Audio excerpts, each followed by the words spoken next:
Speaker, हमारी 78 साल तारीख में शायद ही इतना खुशी और फख्र का लम्हा पहले आया हो। पिछले साल हमने जंग जीती, अपने अज़ली और अबदी दुश्मन को जो है धूल चटाई, और उस वक़्त से लेके अब तक और इंशाअल्लाह ताला आइंदा मुस्तकबिल में भी जिस तरह पाकिस्तान का कद-काठ जो है बैनुल अक़वामी सीन के ऊपर बढ़ रहा है, इज्जत और तकरीम में इजाफा हो रहा है, उसकी मिसाल हमारी 78 साल तारीख में नहीं मिलती। बड़े अच्छे अच्छे लम्हात भी आए, लेकिन बावजूद इज्जत और तकरीम जो है उसमें कभी। प्लीज आप लोगों की आवाज गूंज रही है, आप लोगों ने अगर गुफ्तगू करनी है काइंडली अंदर लॉबी में चले जाएं, मगर इस तरह ना करें। ये जिनके इतना इम्पोर्टेंट इशू है, आप लोगों की आवाज गूंज इधर है, उनको भी कह दें साहब तशरीफ रखें जी। शायद ही लम्हात पहले भी आए हों, डेफिनेटली आए हों, लेकिन शायद ही इससे ज्यादा फख्र का या इज्जत और तौकीर का लम्हा हमारी तारीख में कभी आया हो। बहुत से लम्हे आए जो हमें इनफरादी तौर पर रिलेट करते थे, या किसी और बायलैटरल मसले के ऊपर हमारा कोई वकार बुलंद हुआ। लेकिन इस वक्त जो आज जिस चीज के लिए हम यहां पे बात कर रहे हैं,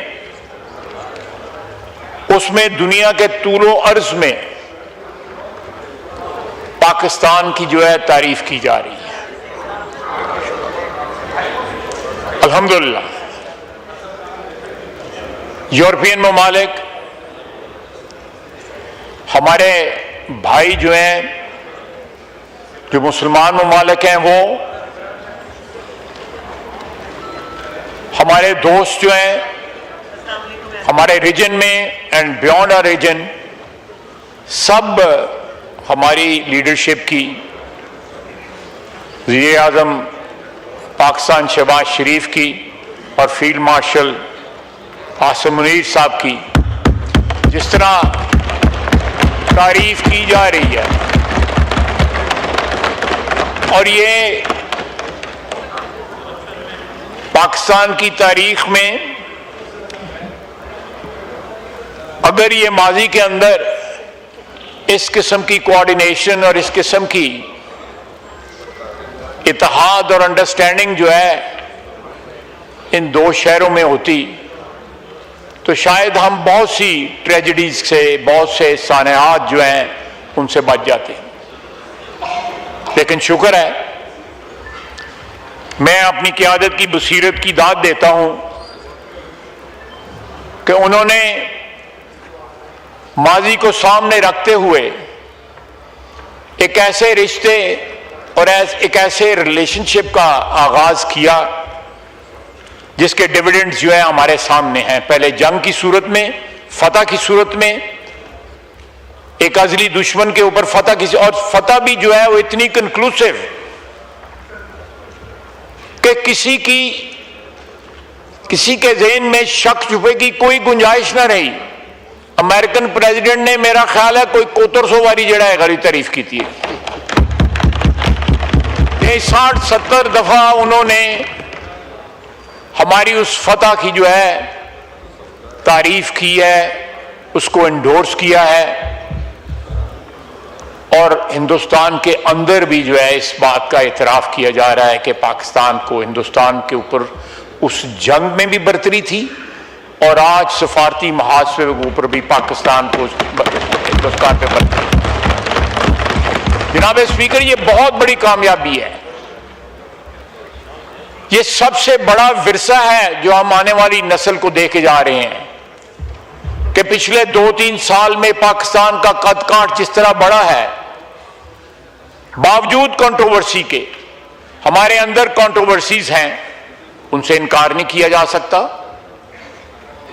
और उसके अलावा हम एक जंग लड़ रहे हैं तालिबान के खिलाफ। हमने जिन लोगों को 3-4 दहाइयां 5 दहाइयां जिनको पाला, आज उनके हाथ हमारे गिरेबान पे हैं और इंशाअल्लाह ताला हाथ कटेंगे। ये जो हमारी अफवाज उधर भी जो है उस महाज पे भी जितनी कुर्बानियां दे रही हैं, जितनी बहादुरी के साथ लड़ रही हैं, वहां भी अल्लाह का फजल है कि वो जारहियत का, बिलिजरेंस का जो मूड था उसमें कदरे कमी आई है फ्रॉम अक्रॉस द बॉर्डर। और इस कामयाबी की वजह से मेरा नहीं ख्याल कि सिवाय हिंदुस्तान के तालिबान और अफगानिस्तान का कोई और बरादर मुल्क रह जाए कोई इस खित्ते में या बियॉन्ड आवर रीजन। जनाब स्पीकर, बेशुमार मुबारकबाद सारी कौम को। एक इंतहाई खुशी का लम्हा है, इसमें कोई शक नहीं है, तारीख साज लम्हा है। लेकिन जनाब स्पीकर, आप देखें कि ये आने वाले वक्तों में हमारे लिए कितने अल्लाह ताला की जात जो है दरवाजे खोलेगी। पंजाबी में कहते हैं नीयतें दे भाग होते हैं। तो नीयतों की जो सच्चा होना जो है, नीयतों का साफ होना जो है, हमारी कमिटमेंट जो है इस मुल्क के साथ, इस मट्टी के साथ जो है, उसके सबसे बड़ा सबूत है कि उसके डिविडेंड्स मिल रहे हैं। अल्लाह ताला की जात जो है वो डिविडेंड्स दे रही है। सारी दुनिया तारीफ कर रही है। जिन लोगों को पाकिस्तान शायद नक्शे पे मालूम भी ना हो कि पाकिस्तान किधर है, आज वो भी तारीफ कर रहे हैं।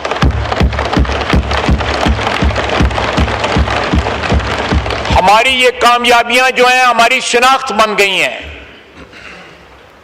और ये कामयाबियां जो हैं डिविडेंड हैं हमारे इत्तेहाद का, एक कोहिजन का, एक सिंक्रोनाइजेशन का,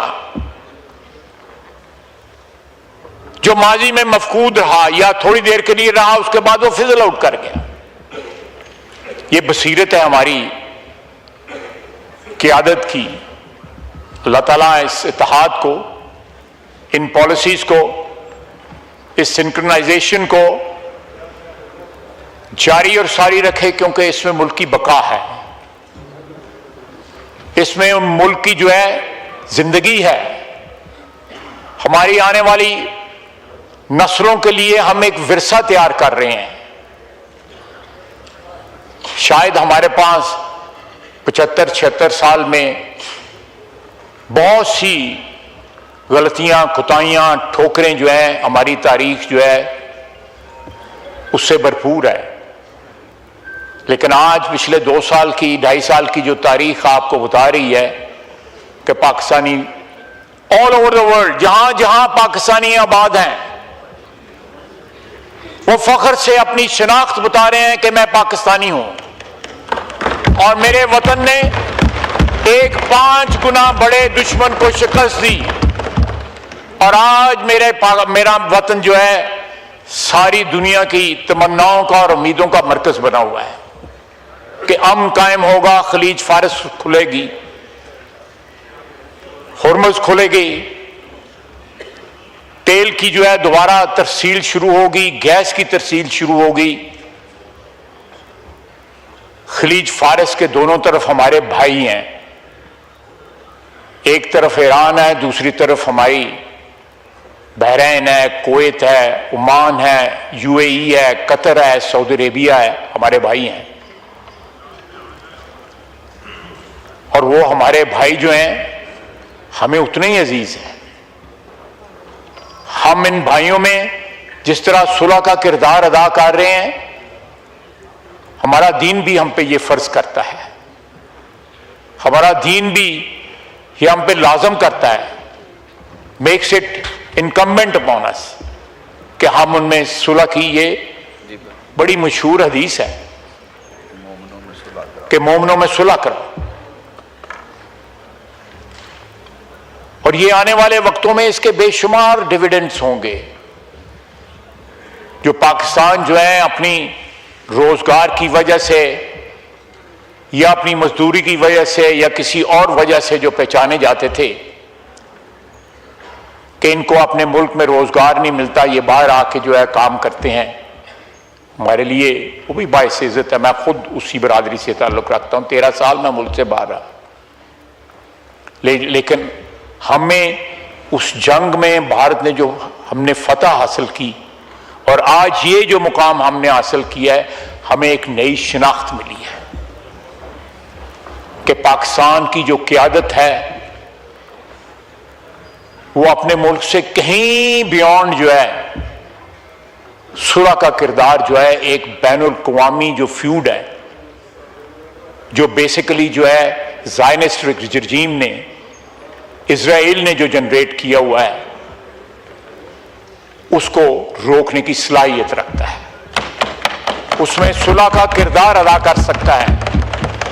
जनाब स्पीकर, मुस्लिम दुनिया को, आलम इस्लाम को एक बात जो है रिकग्नाइज करनी चाहिए कि हमारा असली और अबदी दुश्मन जो है, जहां हिंदुस्तान है वहां इजराइल भी है। अल्लाह करे हम कामयाब हों, ये सुलह सफाई हो जाए, अमन कायम हो जाए, लेकिन इसके ऊपर पहरा देना पड़ेगा। मुसलमान बरादरी को इस पे पहरा देना पड़ेगा। जिस तरह ज़ायनिस्ट इन्फ्लुएंस जो है सारी दुनिया में फैला हुआ है, उसके ताने बाने जो है यूरोप में भी हैं, अमेरिका में भी हैं और जगह पे भी हैं, इवन अरब दुनिया में भी उनके ताने बाने हैं। उसका मुकाबला करने के लिए पाकिस्तान के पास फिर एक अपॉर्चुनिटी है कि वो क़यादत का रोल अदा कर सकता है। हमारी माशी मुश्किलात हैं और वो माशी मुश्किलात जो थी वो और ज्यादा पिछले 15-20 दिन में कंपाउंड हो गई हुई थी। कल की मीटिंग, परसों की मीटिंग, तरसों की मीटिंग, समझ नहीं आ रही थी कि कहां से हम इमदाद लाएंगे या कहां से हम जो है, अगर सर डामते थे तो पांव नंगे होते थे, जब पांव डामते थे तो सर नंगा हो रहा था। महंगाई का एक तूफान जो है वो सामने नजर आ रहा था, बल्कि ऑलरेडी हमें ओवरटेक कर चुका हुआ था। उसके और कंपाउंड होने के जो है इम्कानात बिल्कुल वाज़े थे। इसमें दुआगो हैं कि सारे 25 करोड़ अवाम और जहां जहां इसके मनफी असरात जा रहे थे, हम दुआगो हैं कि आम इंसान जो है वो किसी भी दुनिया के किसी भी मुल्क में बसता हो, उसको मुश्किलात जो है जो सामने ना करना पड़े, जो ये जंग जो है सिग्नल कर रही थी कि ये मुश्किलात जो है हमें कल या परसों या तरसों जो है हमें उनका सामना करना पड़ेगा।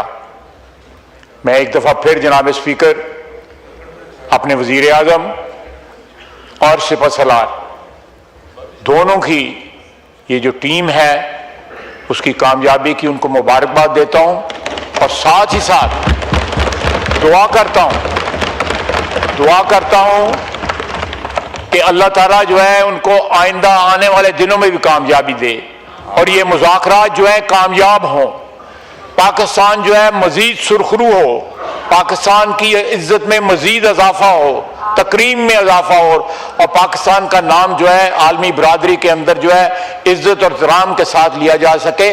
और साथ ही साथ मैं रिक्वेस्ट करूंगा कि जो लोग बाहर बैठ के पाकिस्तान की बदखोई करते हैं, उसकी तबाही या बर्बादी का खुदा न खास्ता उसके लिए जो है ख्वाहिशात का इजहार करते हैं, अल्लाह ताला उनको भी, चाहे वो जहां भी बैठे हुए हैं, पाकिस्तान की इज्जत और आबरू का तहफ़्फ़ुज़ और कम से कम उसकी बदखोई से जो है बाज आना चाहिए। लॉ मिनिस्टर साहब अब लीडर ऑफ द ऑपोजिशन